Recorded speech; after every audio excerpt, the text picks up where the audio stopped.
Oh, siya nga pala si Sunshine. Pero hindi talaga si Sunshine pangalan nito eh. Ano lang to, babae siya pero lalaki siya. Hindi ko alam kung paano sabihin.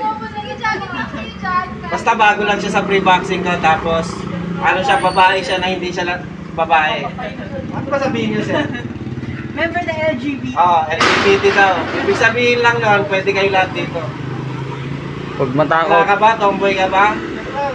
LGBT yan. First time, ang galing sa mundo ko.